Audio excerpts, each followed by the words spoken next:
হজরত খাব্বাব ইবনুল আরাত রাজিয়াল্লাহু আনহু ছিলেন জাহিলি যুগের একজন কৃতদাস।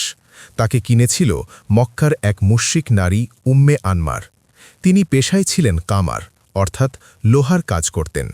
তিনি ছিলেন ইসলামের শুরুর দিকের সাহাবীদের মধ্যে ষষ্ঠ ব্যক্তি।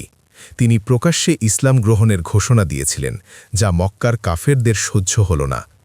ইসলাম গ্রহণের অপরাধে উম্মে আনমার এবং কাফেররা তার উপর অমানসিক নির্যাতন চালাত। তারা মাটির ওপর জ্বলন্ত কয়লা বা অঙ্গার বিছিয়ে দিত এবং হজরত খাব্বাব রাজিয়াল্লাহু আনহুকে তার ওপর খালি পিঠে শুইয়ে দিত। বুকের ওপর ভারী পাথর চাপা দেওয়া হতো, যাতে তিনি নড়তে না পারেন।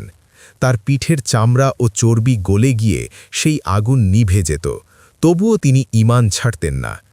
উম্মে আনমার তার দোকানের কামারশালার লোহা গরম করে তার মাথায় ছ্যাঁকা দিত।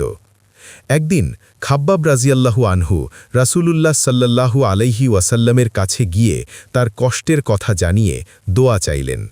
রাসূলুল্লাহ দোয়া করলেন, হে আল্লাহ, খাব্বাবকে সাহায্য করো। আল্লাহর কুদরতে কিছুদিন পর উম্মে আনমার এক অদ্ভুত মাথা ব্যথার রোগে আক্রান্ত হল। সে যন্ত্রণায় কুকুরের মতো চিৎকার করত। চিকিৎসকরা পরামর্শ দিল, এর একমাত্র চিকিৎসা হল গরম লোহা দিয়ে মাথায় দাগ দেওয়া, অর্থাৎ ছ্যাঁকা দেওয়া। ভাগ্যের নির্মম পরিহাস, যে খাব্বাব রাজিয়াল্লাহু আনহুকে সে লোহা দিয়ে ছ্যাঁকা দিত, সেই খাব্বাবের হাতেই তাকে এখন চিকিৎসার জন্য মাথায় আগুনের ছ্যাঁকা নিতে হল। এভাবেই আল্লাহ দুনিয়াতে তার প্রতিশোধ নিলেন। হিজরতের পর তিনি বদর, উহুদ সহ সব যুদ্ধে অংশ নেন। খলিফাদের আমলে যখন মুসলমানদের সম্পদ বাড়ে, তখন হজরত খাব্বাব রাজিয়াল্লাহু আনহু খুব কাঁপতেন।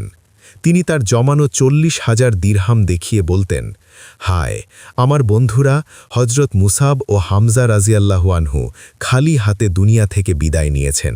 তারা তাদের প্রতিদান পুরোটাই আখেরাতের জন্য রেখে গেছেন, আর আমি ভয় পাচ্ছি আল্লাহ হয়তো আমাদের কষ্টের প্রতিদান দুনিয়াতেই দিয়ে দিচ্ছেন। তিনি বলতেন, মুসাব বিন উমায়ের রাজিয়াল্লাহু আনহু যখন শহীদ হন, তখন কাফনের জন্য একটি ছোট চাদর ছাড়া কিছুই ছিল না। মাথা ঢাকলে পা বের হয়ে যেত, আর পা ঢাকলে মাথা। অবশেষে রাসূলুল্লাহ সাল্লাল্লাহু আলাইহি ওয়াসাল্লামের নির্দেশে মাথা ঢাকা হলো এবং পায়ে ঘাস দেওয়া হলো। অথচ আজ আমাদের কত সম্পদ! 37 হিজরিতে তিনি কুফায় ইন্তেকাল করেন। তিনি প্রথম সাহাবী যাকে কুফায় দাফন করা হয়, এবং হজরত আলী রাজিয়াল্লাহু আনহু তার জানাজা পড়ান।